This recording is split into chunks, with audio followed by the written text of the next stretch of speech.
Muito boa noite a todos. Estava um reverberzinho aí, não estava? Passou? Livro dos Juízes, capítulo 13.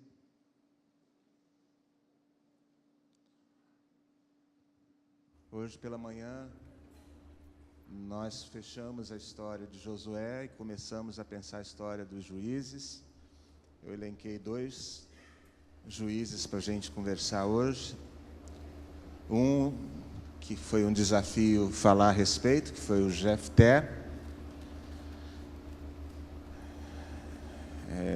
Por não enxergar muito com admiração a história dele, então foi um desafio, mas durante a semana isso foi tomando espaço de uma maneira muito gostosa no meu coração e me possibilitou dividir com vocês o que me alcançou durante a semana. E hoje à noite, Sansão, dos juízes, o que eu mais gosto da história. Gideão rivaliza, chega perto no gosto pessoal, mas Sansão, o que eu mais gosto, porque expõe muitos de nós, muito de mim e de você, muito da gente que Deus tem uma promessa, gente que Deus pôs a mão e disse: é meu, pertence a mim, tem projetos e propósitos. Então Sansão é essa figura, igualzinho a gente. Sansão é essa figura igualzinho a gente, só que cheio de fomes, faminto, carente tantas vezes, frágil, vulnerável espiritualmente, moralmente. Então lembra muito você e a mim. Resgatado por Deus, cuidado por Deus, e daí a minha paixão pela história de Sansão, porque eu e você também somos gente frágil, gente vulnerável, e que se não for o resgate do Senhor, a gente está perdido, A gente não é assim, a turma legal que Deus olhou e falou: é porque vocês são legais que eu vou me revelar a vocês. A gente está longe disso. A gente é carente da graça, da misericórdia de Deus. Não fosse o sangue de Cristo, esse tempo tão precioso de adoração que a gente teve não seria possível. Porque não é por nós, não é pelo que a gente tem condição de dar. E aí Sansão me lembra muito isso. Sansão me lembra muito as promessas que Deus tem para mim, para você, e essa vulnerabilidade que a gente tem, a gente está sujeito a essas paixões, a esses entraves com a gente mesmo. É verdade que muitos dos desafios que a gente tem na vida vêm de fora, vêm do outro. O livro dos Juízes mostra isso. Muitas vezes os amorreus se levantam, os filisteus se levantam. Mas é verdade também que tantas outras vezes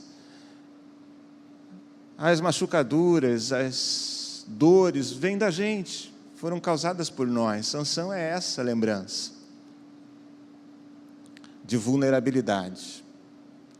Então quero dividir essa história, quero relembrar a trama do livro dos Juízes, é sempre a mesma. Muito provavelmente foi escrito por Samuel, pelo menos grande parte dele, não é isso, pastor Mauro?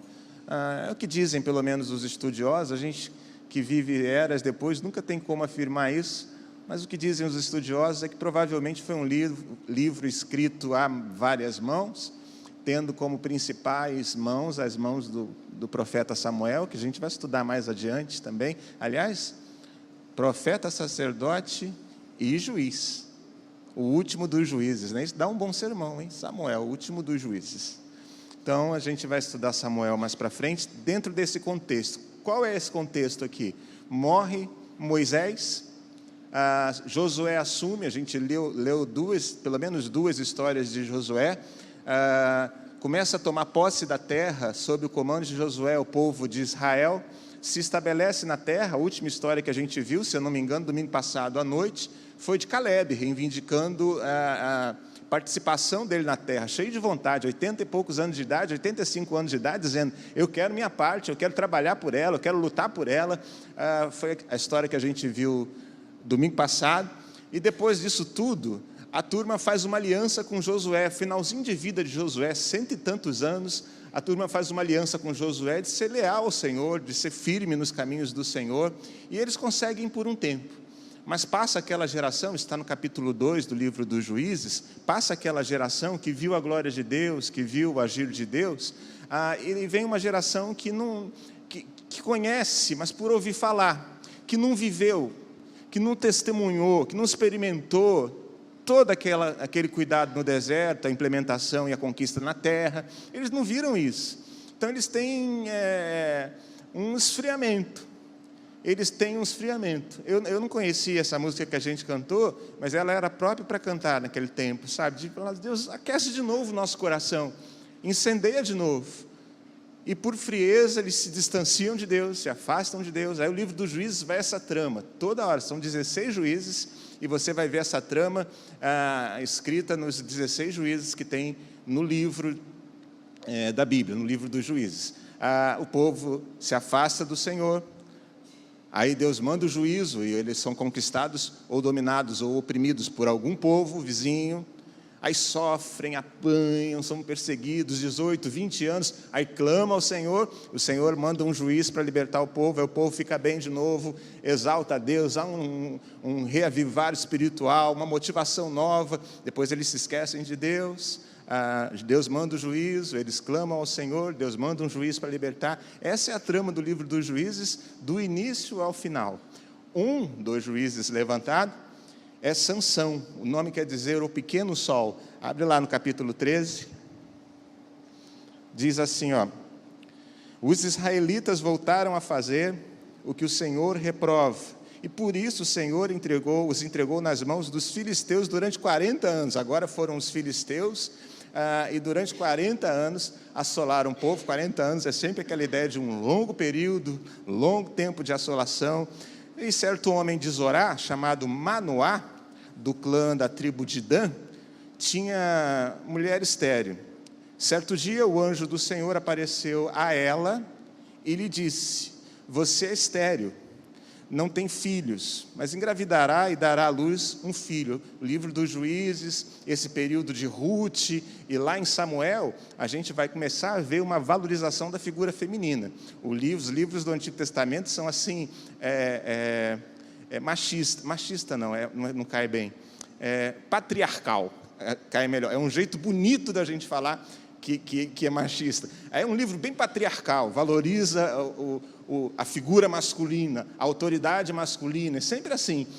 Deus fala com o homem, que é o cabeça ali do sistema, é com ele que Deus fala. Os profetas são homens. Aqui no livro dos Juízes a gente vai ver, por exemplo, Débora, né? Uma das juízas aqui. E aqui também é legal, que o anjo apareceu para dar uma mensagem, e ele não aparece a Manoá, aparece a esposa de Manoá, perdão. E diz para ela assim, você é estéril, não tem filhos, mas você vai engravidar e vai dar à luz um filho. Verso 4, todavia tenha cuidado, não beba vinho nem outra bebida fermentada, não coma nada impuro, e não se passará navalha na cabeça do filho que você vai ter, porque o menino será nazireu, consagrado a Deus desde o nascimento. Ele iniciará a libertação de Israel das mãos dos filisteus. Aí ela corre para contar para o marido, um anjo me apareceu, um profeta de Deus, ele tinha forma de gente de Deus, eu não tive coragem de perguntar de onde ele veio, ela vai dizer para ele, mas ele falou para mim que nós vamos ter um filho. Aí o cara fala, para você, mulher?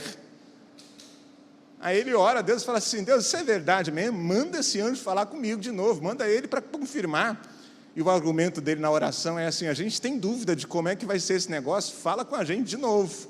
Então, contou para o marido, verso 4, um homem veio falar comigo, era como um anjo de Deus, de aparência impressionante. Não lhe perguntei de onde vinha, e ele não me disse o seu nome, mas ele me assegurou, você engravidará, dará à luz um filho, todavia não beba vinho, nem outra bebida fermentada, não coma nada impuro, porque o menino será nazireu, consagrado a Deus desde o nascimento. Esse é o voto do nazireu, tem uma lista grande no voto nazireu, mas entre as coisas que não pode fazer, beber vinho, bebida fermentada, tocar em cadáver, não pode tocar em cadáver, nenhum bicho morto, nada, né? Deve ser, eu não sei se mosquito estava liberado, uma hora depois, porque está picando, mata ou não mata o nazireu, hein? Porque se matar, tocou em cadáver, só chota, só nazireu, eu não sei como é que era, mas cadáver está proibido, não pode. E raspar a cabeça. Esses 3 estão elencados aqui. Então Manoá, verso 8, orou para Deus e falou assim: eu te imploro que o homem de Deus que enviasse volte para falar com a gente, para nos instruir como é que vai ser o menino. Falou com a mulher, aí Deus ouviu a oração de Manoá e o anjo veio novamente para falar com a mulher. Falou com a mulher de novo. E falou: a mesma coisa, eu confirmo, vocês vão dar à luz um menino. No verso 24, a mulher deu à luz um menino e pôs-lhe o nome de Sansão. Ele cresceu, o Senhor o abençoou e o Espírito do Senhor começou a agir nele quando ele se achava em Maané-Dan, entre Zorá e Estaol. Capítulo 14 diz que esse menino que cresceu se encantou com uma moça. Olhou, carente, vê se não parece a gente. Falou: gostei dessa moça, quero para mim. Sansão desceu a Timná e viu ali uma mulher do povo filisteu. Vai procurar mulher no meio dos filisteus, o cara, parece crente ou não parece, Sansão? Aí depois vem para o pastor Mauro, falou: abençoa meu casamento. Não é assim? Aí a gente fala, mas que essas coisas assim, quando marca gabinete, eu já falo assim: o pastor Mauro vai te atender. Eu gostei de uma mulher de Filisteia. Onde você achou? Fui num baile funk ali em Timná. Olha o preconceito já. Eu me lembro do Estênio Márcio, que eu gosto muito de ouvir. Muita poesia, muito bom, muita qualidade técnica de música. Aí o Estênio Márcio postou uma mensagem dizendo assim: eu disse que a Deus pertence todos os ritmos, todas as músicas. Ele é Senhor de tudo e é dono de todas as músicas. Aí eu me lembrei do funk. Aí fiquei pensando, botou aquele pontinho assim. Eu estou na linha do Estênio Márcio, né? Eu não consegui ainda que o funk alcançasse minha alma, e tenho para mim, quase que com convicção, que foi num baile funk que Sansão conheceu essa mulher. Porque, né? Aí seu pai e sua mãe lhe perguntaram assim: será que não há mulher entre os parentes ou entre o nosso povo? Não tem moça bonita na igreja, Sansão? É isso que ele está dizendo. Tem que ir nos filisteus, nesses incircuncisos, para conseguir mulher, para conseguir esposa, né? Assim que está aí no verso 3. Sansão, porém, disse ao pai assim: consiga para mim. É ela que me agrada. Eu quero. É ela que eu quero.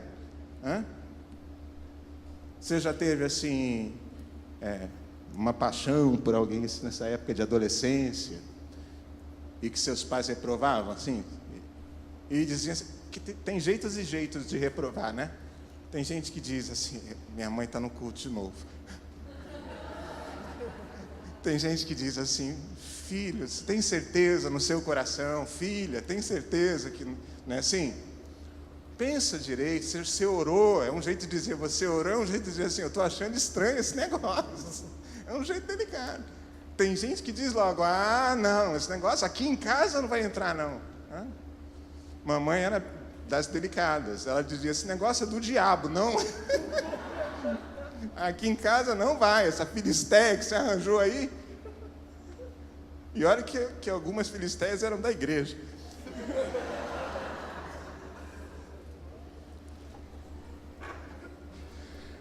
Aí o Sansão disse: é essa que eu quero.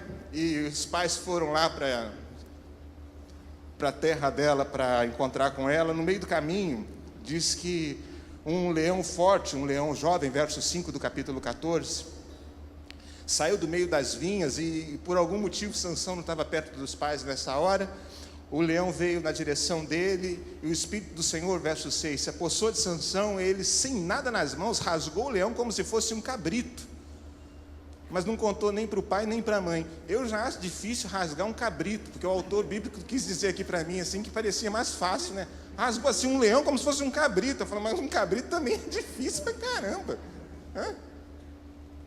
E o cara rasgou um leão forte como se fosse um cabrito, ou sei lá o que é cabrito para o Samuel que escreveu, ou para o autor. Mas ele não contou para ninguém. Aqui ele já tem a história de matar e tocar em cadáver. Mas podia ser assim, foi para se defender. Aliás, quando tocou mesmo, nem era cadáver, depois morreu e ele largou. Podia ser por aí. Mas Sansão não estava muito esquentando com isso. Quem foi se envolver com Filisteia não está muito ligando para essa coisa. Então ele foi conversar com a mulher de quem ele gostava. Algum tempo depois, quando voltou para casar-se com ela, ele se lembrou da história do leão, e ele saiu da rota e foi lá onde ele tinha matado o leão. Já tinha apodrecido, não sei em que estágio estava, mas o fato é que ali naquele cadáver, as abelhas fizeram um ninho,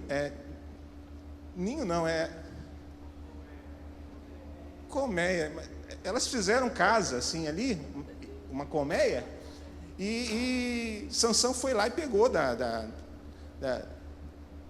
do mel que as abelhas tinham posto lá, tirou o mel, verso 9, com as mãos, e foi comendo pelo caminho. Ele toca agora mesmo no cadáver, agora ele nem liga para essa história do voto nazireu, pega do mel que está ali naquele cadáver, leva com ele. Quando voltou, repartiu com seus pais, não contou nada para os seus pais. Seu pai desceu à casa da mulher, verso 10, Sansão deu ali uma festa, como era costume dos noivos. Quando ele chegou, trouxeram-lhe 30 rapazes para o acompanhar na festa. Vou propor-lhes um enigma, ele disse. Se vocês puderem dar-me uma resposta durante os 7 dias da festa, então eu lhes darei 30 vestes de linho, uma para cada um, provavelmente. Então, 30 rapazes, dou 30 roupas novinhas para você, vou no shopping e busco para vocês a roupa nova. Se vocês não acertarem, vocês me dão 30 roupinhas novas, uma roupinha de cada um de vocês. E os caras falaram assim, diga o enigma para nós. Ele disse, verso 14, do que come, saiu comida, do que é forte, saiu doçura. Durante 3 dias eles não conseguiram dar resposta, não iam dar mesmo. No 4º dia disseram à mulher de Sansão, convença o seu marido a explicar o enigma. Caso contrário, nós vamos pôr fogo na sua casa, na sua família, no seu pai, no seu cachorro, vai morrer todo mundo. Você nos convidou para nos roubar? Você trouxe a gente para o casamento de armação com Sansão e vai fazer agora como é que é quando a gente faz aquele negócio para chá de panela, só que de homem. Você vai fazer o chá de panela com a roupa do seu marido todinho nas nossas custas? Você vai lá e conversa com seu marido e arranca dele qual é o segredo dessa história. A mulher de Sansão implorou-lhe aos prantos, verso 16. Você me odeia, você não me ama. E quando a mulher começa com esse negócio de você não me ama, é bravo, não é verdade? Hã? Fala, Deus. Você não me ama, você não me quer de verdade. Você deu ao meu povo um enigma, mas não me contou a resposta. Nem a meu pai, nem a minha mãe eu expliquei também. É um bobão esse cara, né? Não falei nem com o papai, nem com a mamãe, vou falar com você. Hã? Por que eu deveria explicar para você? Ela chorou durante o resto da semana da festa. Mulher chorando um longo tempo, ninguém suporta também, hein? Você não me ama, você não me ama, você não me ama, você não me ama. O cara foi e não aguentou. Por fim, no 7º dia, verso 17, ele lhe contou, pois ela continuava a perturbá-lo. O cara também não conseguia segurar. Parecia uma goteira na cabeça dele. Ela, por sua vez, revelou o enigma ao seu povo. Antes do pôr do sol do 7º dia, os homens da cidade vieram e disseram assim, o que é mais doce que o mel? E o que é mais forte que o leão? Aí Sansão disse assim, se vocês não tivessem arado a terra com minha novilha, vocês não tinham descoberto o negócio. Vocês só sabem porque vocês ficaram ali rodeando minha mulher. Ficou com raiva. Então o Espírito do Senhor se apossou de Sansão. Ele desceu a Ascalon, matou 30 homens, pegou suas roupas, deu as roupas para os caras que ele tinha lá, e a mulher de Sansão foi dada ao amigo de Sansão, aquele cara que tinha ficado amigo, não, né? tinha ficado junto dele, acompanhando ele no casamento lá. Algum tempo depois, na época da colheita, Sansão foi visitar a sua mulher e levou-lhe um cabrito. Vou ao quarto da minha mulher, disse ele, mas o pai dela não quis deixá-la entrar. Eu estava tão certo que você a odiava, disse o pai dela, que a dei para seu amigo. Sua irmã mais nova não é mais bonita que ela? Fique com ela no lugar. Que pai também doido esse, né? Fica com a irmã, que é mais bonita, inclusive. Não quer participar disso. Olhou Sansão forte pra caramba. Falou, lascou, vou apanhar do cara. Aí falou, você não quer levar minha filha menor, minha filha mais nova? Sansão fica irado. E dessa vez ele promete, ninguém poderá me culpar quando eu acertar as contas, verso 3, com os filisteus. Saiu, capturou 300 raposas. No final do culto vocês me contam uma história, me cobrem uma história dessa. Eu posso contar agora, Mauro? É melhor no final da mensagem? No final da mensagem? Nem no final da mensagem? Então, depois do culto, o pastor Mauro conta essa história. Não, a igreja precisa saber. Já que eu não posso compartilhar, ele pega... Eu ouvi um sermão sobre essa aqui que transformou minha visão desse texto. Toda vez que eu leio esse texto, eu lembro desse. Sansão saiu, capturou 300 raposas, as amarrou pela cauda.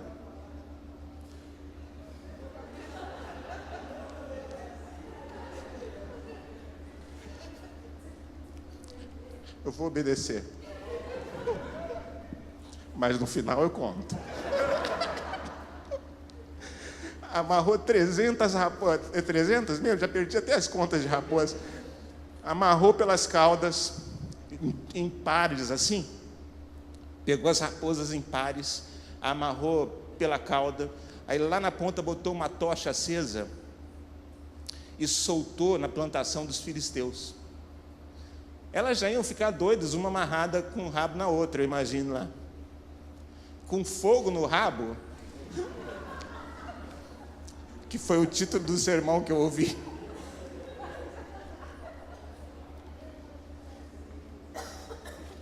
Elas correram por meio do trigal. Eu não consigo resistir, né, Mauro? Eu vou segurar. Elas correram pelo trigal e pegou fogo em tudo. Sansão acabou com a plantação de trigo dos caras, pondo o rabo no fogo fogo no rabo da... E aí começa uma guerra. Os caras, Sansão foge para Israel, para a cidade dele, e os filisteus se levantam, são dominantes, eles são muito mais fortes, muito mais poderosos do que o povo de Israel. E eles montam uma turma de elite para ir buscar Sansão, e os caras falam assim, olha Sansão, que estava escondido nas rochas da montanha, os filisteus vieram buscar você, o que você fez? Ele fala assim, não fiz nada a não ser me vingar do que eles fizeram comigo. Eles aprontaram comigo, eu aprontei com eles. Eles começaram, eu me defendi e revidei depois. Aí os caras falam, eles vão matar a gente por sua causa. Eles querem que a gente te leve amarrado para eles.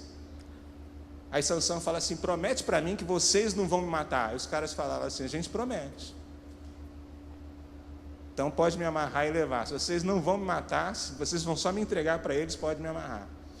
Aí os caras amarram Sansão, corda no corpo todo, mão presa, e diz o texto que quando Sansão chegou pertinho dos caras, diz verso 14 do versículo 15, quando ia chegando a Leí, os filisteus foram ao encontro dele aos gritos, mas o Espírito do Senhor se apossou dele, as cordas em seus braços se tornaram como fibra de linho queimado, e os laços caíram de suas mãos. Encontrando a carcaça de um jumento, tocou em morto de novo.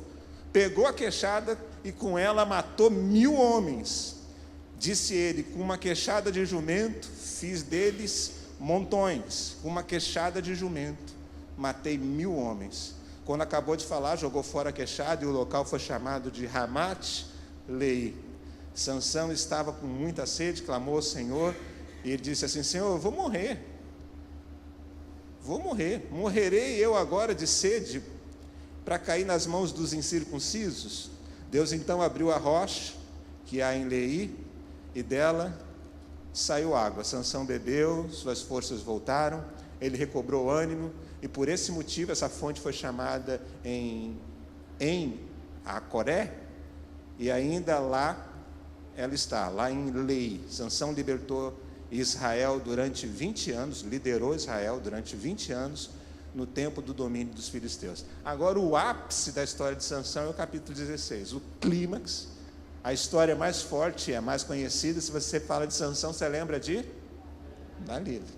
Essa é a história mais forte. Certa vez Sansão foi a Gaza, ele ficou ali, ele viu ali e ficou na casa de uma prostituta, passou a noite com ela. Disseram ao povo de Gaza: Sansão está aqui. Então cercaram o local e ficaram à espera dele a noite toda, junto à porta da cidade. Não se moveram a noite inteira, dizendo: ao amanhecer, nós mataremos ele. Sansão, porém, ficou deitado só até meia-noite. Levantou-se, agarrou firme a porta da cidade com os 2 batentes e os arrancou com tranque e tudo. Pôs tudo nos ombros e o levou ao topo da colina que fica de frente do Hebrom. Depois dessas coisas, ele se apaixonou por uma mulher no vale de Sorek, chamada Dalila. Os líderes dos filisteus foram dizer a ela: veja se você consegue induzi-lo a mostrar-lhe o segredo da sua grande força e como podemos dominá-lo, para que o amarremos e o subjuguemos. Cada um de nós dará a você 300 quilos de prata. E o Sansão estava apaixonado por Dalila, mas parece que a Dalila não estava assim lá tão apaixonada por ele. Quando os caras falaram assim: cada um de nós vai te dar 300 quilos de prata, ela falou: está fechado o negócio. O cara está babando por mim, está na minha, fechadinho, negócio fechado.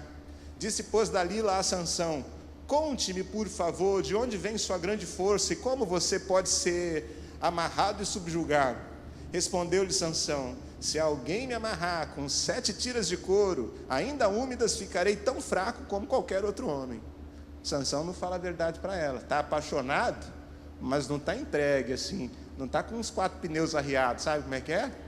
Está apaixonado, mas parece, ou pelo menos pensa, que tem um controle. Está envolvido, mas não está envolvido, sabe? Eu desfruto, o que a gente tem é um flerte, é um caso, não é sério a nossa história. Sansão não está mergulhado. Aí ele fala assim: me amarra aí com umas tiras de couro úmida e eu vou ficar fraco. Aí os líderes dos filisteus trouxeram a ela 7 tiras de couro ainda úmidas. Dalila o amarrou. Tendo os homens escondidos no quarto, ela o chamou: Sansão, os filisteus o estão atacando. Mas ele arrebentou as tiras de couro como se fossem um fio de estopa posto perto do fogo. Já viu estopa perto do fogo? É para mostrar assim, cara, era tão forte que aquilo era nada. Quando Deus se apoderava dele, aquela coisa que estava, era nada. Aquele homem nas mãos de Deus era imbatível, invencível quase. Aí, mais uma vez, Dalila diz a Sansão: você me fez de boba, ó, chaveco de novo, mentiu para mim. Agora conte-me, por favor, como você pode ser amarrado. Verso 11, ele disse: se me amarrarem firmemente com cordas que nunca tenham sido usadas, ficarei tão fraco quanto qualquer homem. Aí Dalila amarra ele com cordas que nunca foram usadas, os filisteus estão ali por perto, e ela diz: Sansão, os filisteus estão atacando. Mas ele os arrebentou as cordas com seus braços como se fossem uma linha. Aí Dalila no verso 11 diz: até agora você só me fez de bobo, mentiu para mim. Diga-me como pode ser amarrado. E ele respondeu: se tecer um pano de 7 tranças, mesma coisa. Aí ela faz 7 tranças, tece o plano. Sansão, os filisteus estão atacando. Ele rebenta tudo e os filisteus não pegam. Verso 15. Então ela disse: como você pode dizer que me ama, se você não confia em mim? Que amor é esse? Que papo é esse? Esta é a 3ª vez que você me faz de boba e não contou o segredo da sua grande força. Importunando o tempo todo, ela o cansava dia após dia, ficando ele a ponto de morrer. Me conta. E o cara ficou a ponto de morrer e falou: tá bom, Por isso ele lhe contou o segredo, verso 17.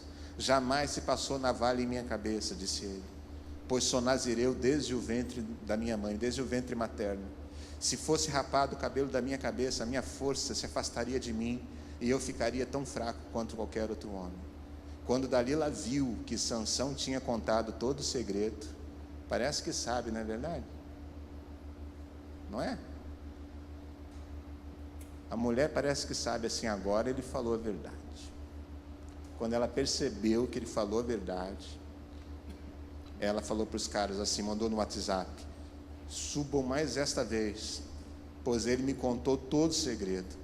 Os líderes dos filisteus voltaram a ela levando a prata, fazendo-o dormir. Percebe que ela tem tanta segurança que os caras já foram levando pagamento, levando tudo certinho. Os líderes dos filisteus voltaram a ela levando a prata, fazendo-o dormir no seu colo. Ela chamou um homem para cortar-lhe as 7 tranças do cabelo dele, e assim começou a subjugá-lo. A Septuaginta diz: e assim ele começou a enfraquecer, a sua força o deixou. Então ela chamou: Sansão, os filisteus o estão atacando. Ele acordou do sono e pensou: sairei como antes e me livrarei. Mas não sabia que o Senhor o tinha deixado. Sansão pensou: tantas vezes eu já aprontei, Deus estava comigo, mas essa vez vai passar. Os filisteus o prenderam, furaram os seus olhos, o levaram para Gaza, prenderam-no com algemas de bronze e o puseram para girar um moinho na prisão. Mas logo o cabelo de sua cabeça começou a crescer. Os líderes dos filisteus se reuniram para oferecer um grande sacrifício ao seu deus, Dagon, o deus do trigo, aliás, e para festejar. Comemorando sua vitória, eles diziam: o nosso Deus entregou o nosso inimigo Sansão em nossas mãos. Quando o povo o viu, louvou o seu Deus. Olha, o nome de Deus, do Deus de Israel, no lixo, na sarjeta. O nome que a Elinha nos lembrou aqui no final do período de louvor, que é sobre todo nome, o nome ao qual todo joelho se dobrará, virou chacota.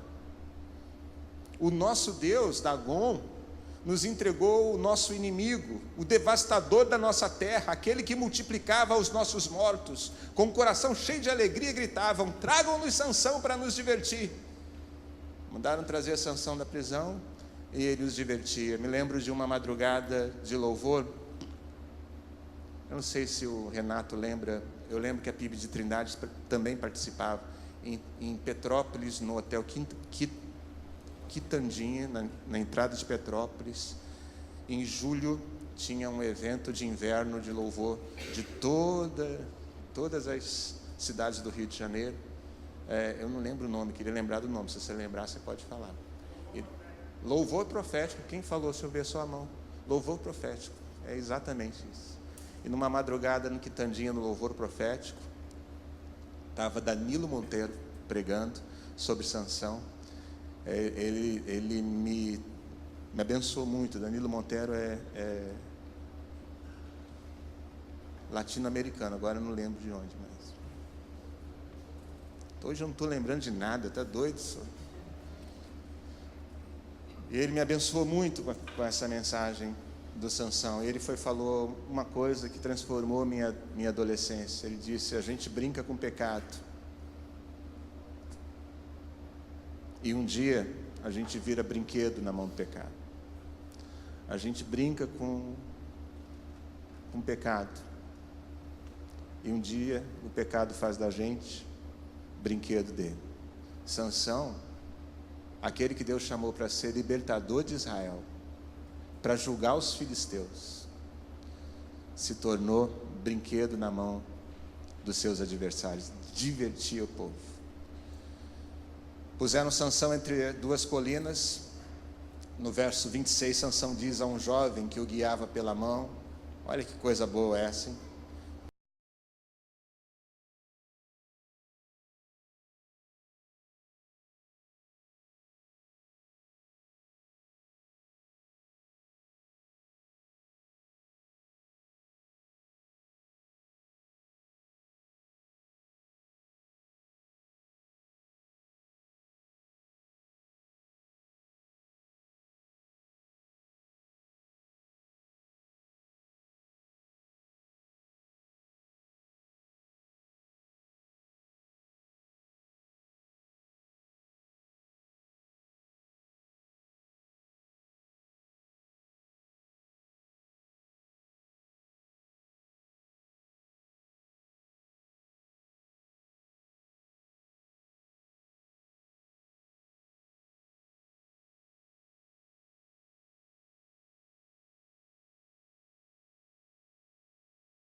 Suplico, dá-me forças mais uma vez, e faça com que eu me vingue dos filisteus por causa dos meus 2 olhos.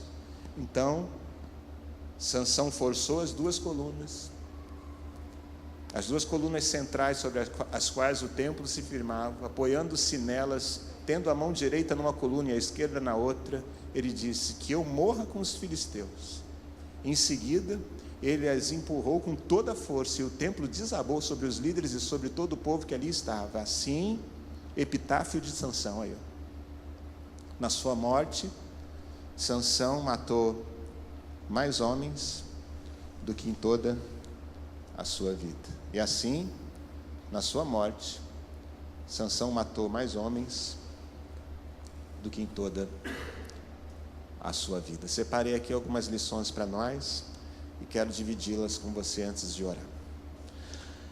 Primeiro, nessa inquietação minha e sua, essa coisa doida que a gente tem de buscar doçura, mel no cadáver, de buscar doçura no que está podre, de negociar princípios eternos pelo que é efêmero, pelo que é passageiro. Sansão negocia uma aliança que é eterna com o Deus da glória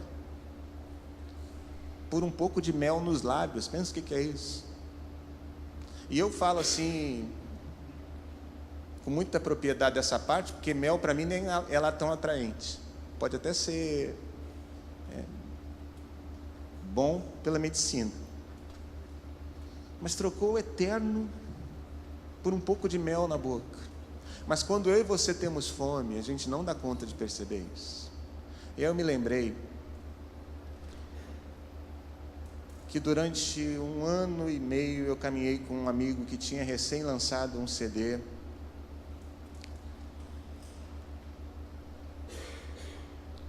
que tinha assim, que tocava na rádio, tocava nas igrejas que a gente estava, era tudo para explodir. Aquela época era a fase mais frágil da vida do meu amigo. A mulher dele tinha engravidado de alguém fora de casa. Ele, pensando no reino de Deus, na imagem própria e na própria relação familiar, ele implorava para ela, dizendo: eu quero ficar com você mesmo assim, eu finjo que esse filho ou essa filha é minha, é meu, e a gente toca o resto da vida assim, eu esqueço essa história, ninguém precisa saber. E a mulher dele disse: você não entendeu nada, nossa história acabou. Eu já estou grávida fora de casa, porque a nossa história acabou, eu quero seguir. E naquela época que o CD dele estava forte, ele tinha que apresentar publicamente, além do CD, esse desarranjo, essa desestrutura familiar, e isso estava acabando com ele. A gente caminhou 1 ano e meio junto, e ele foi superando aquilo, foi passando por aquilo, foi encarando aquela realidade. 1 ano e meio depois, discipulado quase semanal, muitas vezes na semana, algumas vezes. E um dia de madrugada nós vínhamos de São Gonçalo, eu morava na Trindade, ele morava mais para dentro ainda, num outro bairro.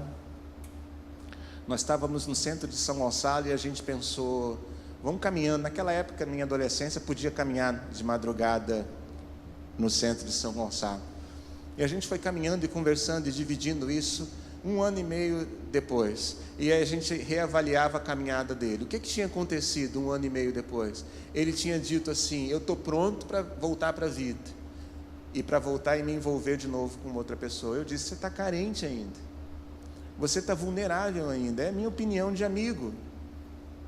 Você corre risco de escolher mal. E ele disse: não, eu estou pronto. Você até aqui me ajudou muito, mas daqui para frente eu preciso caminhar sozinho.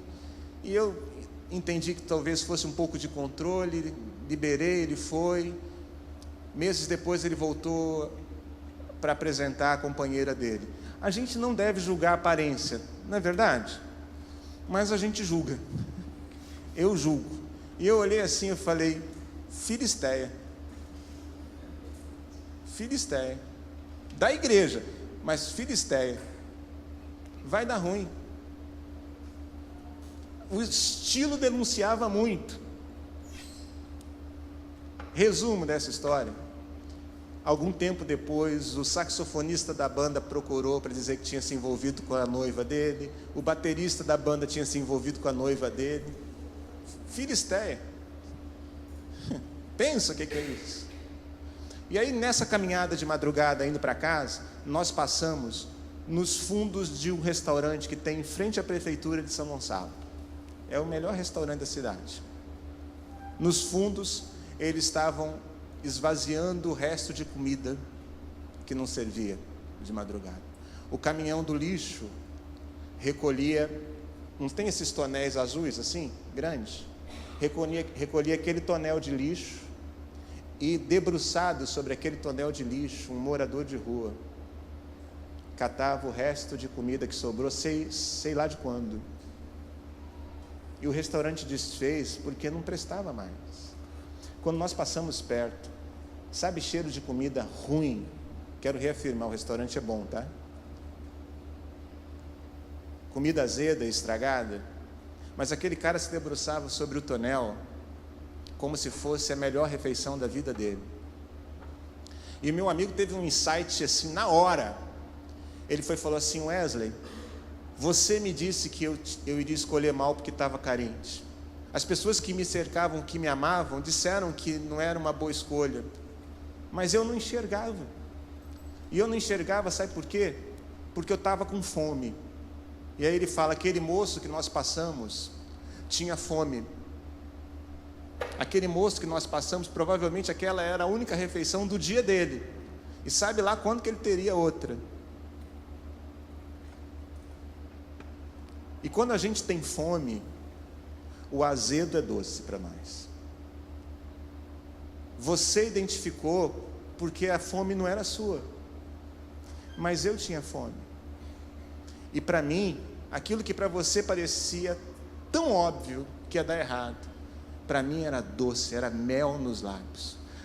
Ainda que você enxergasse que eu estava buscando mel nos lábios, num cadáver morto, para mim era doce, era mel nos lábios. E aí eu me lembro dessa história de Sansão, toda vez que lembro do meu amigo. Porque a questão não é se eu e você temos fome, nós temos fome. Por isso, por exemplo, que Jesus nos ensinou a orar: pão nosso de cada dia nos dai. E você pode pensar assim: mas Jesus estava falando do pão da terra, e você está falando de fome existencial. Eu acho que Jesus estava falando de fome existencial também, porque mais adiante ele vai dizer: eu sou o pão vivo que desceu do céu. E Mateus, logo adiante, ele vai dizer assim: não fica assim preocupado com o que você vai comer ou vestir. Não fica com essa inquietação, porque o Pai vai cuidar de vocês. Então como é que ele pede para a gente pedir, insiste para a gente pedir uma coisa que depois ele fala para a gente não estar preocupado porque Deus vai dar? Então essa fome existencial, ela só é suprida em Jesus. A gente só se resolve quando a gente pega essas coisas todas que a gente tem, e a gente olha e fala: aquilo ali me atrai tanto. E a gente tem a coragem de falar: Senhor, está diante do seu altar. Porque senão a gente vai contabilizando na fatura do cartão. A gente vai passando o cartão e está tudo certo, e está tudo certo. E um dia a fatura chega. A fatura chegou para o Sansão. Aliás, na minha opinião, chegou para o Sansão no crédito rotativo. Não pagou uma, não pagou outra, não pagou outra, e achou: está tudo certo. Eu passo o cartão, ainda está aceitando. Quando chegou a fatura para o Sansão, chegou no rotativo. E chegou conta impagável, impossível de segurar. O mundo desabou sobre ele. Escárnio, escândalo, escravidão, porque como é que se livra daquela situação agora? Algemas de bronze é o símbolo da escravidão de Sansão, a tudo que passou. Como é que sai dessa história agora? Como é que sai do buraco que você se meteu agora? Escravidão. A conta chegou, e ela chega sempre. A gente se livra 1, 2, 3, mas um dia a conta chega. Agora, de novo, esse personagem ou essa personagem me intriga, porque também o nome de Sansão está na galeria dos heróis da fé. Quando você vai ler lá Hebreus 11, está lá Samuel, Baraque, Sansão, Jefté, e como argumento, homens que da fraqueza tiraram força. Homens que da fraqueza tiraram força. E aí, essa é a maravilha do Evangelho. Parece que Deus escolhe gente como Sansão, Jefté, Gideão, gente como a gente. E na contabilidade deles isso já está lá. Assim, eles vão ter fome, eles vão ter fraquezas e vulnerabilidades, eles não vão conseguir se deixar atrair mais pela promessa do que pelo deleite da vida. Eles vão se machucar, eles vão se ferir, e eu vou levantá-los. Parece que o segredo da caminhada cristã não é se a gente vai ou não vai cair algum dia, a gente vai. E eu oro a Deus com muito fervor, para que Ele tenha misericórdia da gente, e para que a nossa queda não machuque tanto a gente, e não macule o nome dEle. Mas a questão é, onde é que eu trato as minhas feridas? E Sansão tratou com o Senhor. Lembra-te de mim uma vez mais. Eu nunca me esqueci de você. Dá-me a tua força uma vez mais. Eu nunca quis tirar de você. E a chave para mim dessa graça e mão estendida de Deus é o versículo que diz assim: rasparam a cabeça de Sansão. E Samuel escreve assim: mas o cabelo de Sansão estava crescendo de novo. Mas por que Samuel escreveu esse negócio? Não tem nada escrito na Bíblia à toa, né? Era para dizer assim, ó, você aprontou tudo, você quebrou a cara, você destruiu vidas e a sua própria vida, você maculou histórias, você agora não encontra saída para a situação que se meteu. Mas eu estou aqui de novo para renovar a unção sobre você. Eu estou aqui de novo para restaurar a aliança que eu tinha com você no passado. Eu estou aqui de novo para estender a minha mão e dizer que se cumpra na tua vida todos os meus propósitos. Isso é Evangelho. A gente se reúne aqui com essa perspectiva de que o Senhor nos previna de quedas, mas a gente se reúne aqui também para que em caído o Senhor nos levante para a vida de novo. Gente de Deus, grava isso, cai, mas gente de Deus não fica caído para sempre. Não fica. Deus levanta. Qual foi o ato heróico de fé de Sansão? E o autor aos Hebreus escreve: gente que dá fraqueza tirou força.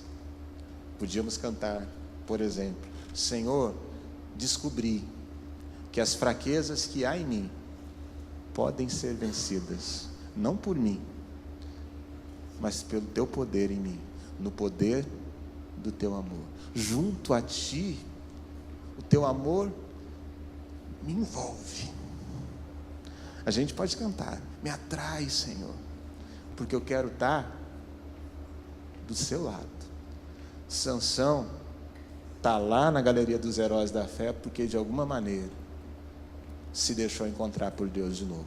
A minha oração, e torço para que isso aconteça, é que eu e você também desfrutemos desse encontro transformador, e que no final a gente descubra assim: Ele pagou a conta.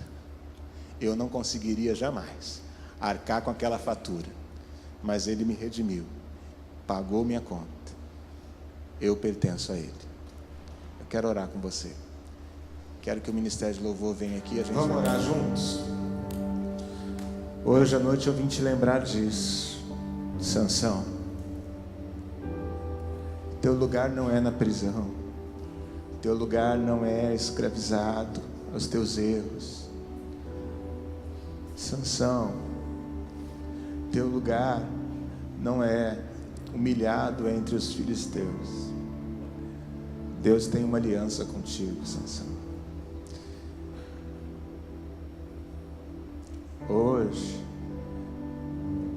eu vim te lembrar que o Deus que renovou a aliança com Sansão, que da sua fraqueza tirou força, também quer renovar a aliança com você. Está dizendo: lembra que eu te chamei, lembra que eu te escolhi para ser minha, para ser meu. Você pertence a mim. Você não é chacota dos filisteus, você não é escravo de ninguém. Você é meu, você é minha. E os teus erros te destroem, te machucam, mas eles não foram capazes de acabar com o meu amor por você. Eu ainda te amo, Sansão. Volta para mim. Você entende o que Deus está falando com você hoje? Acho que a melhor atitude nossa em situações como essa é dizer: Senhor, eu lembro da tua unção sobre mim. Eu lembro da sensação que era estar cheio do Senhor e atuar na vida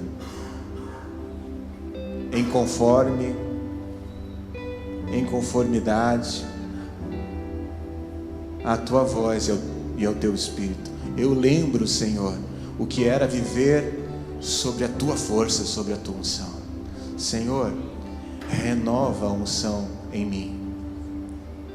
Você entende isso? Então, se você entende assim: Wesley, isso é para mim, aí é onde você está, faz um sinal e deixa eu orar com você. Deus te abençoe, Deus te abençoe, Deus abençoe, Deus abençoe, Deus abençoe, filho. Deus abençoe, homem de Deus. Deus abençoe, Deus abençoe. Deus te abençoe, queridão. Senhor, eu te agradeço, porque a nossa caminhada não é solitária nessa vida. Eu te agradeço porque o teu Espírito está conosco. Eu te agradeço porque as tuas misericórdias são inesgotáveis, elas não têm fim, Senhor. Elas se renovam e se renovam e se renovam a cada manhã. O teu amor nos constrange, Senhor, nos constrange. Que amor é esse?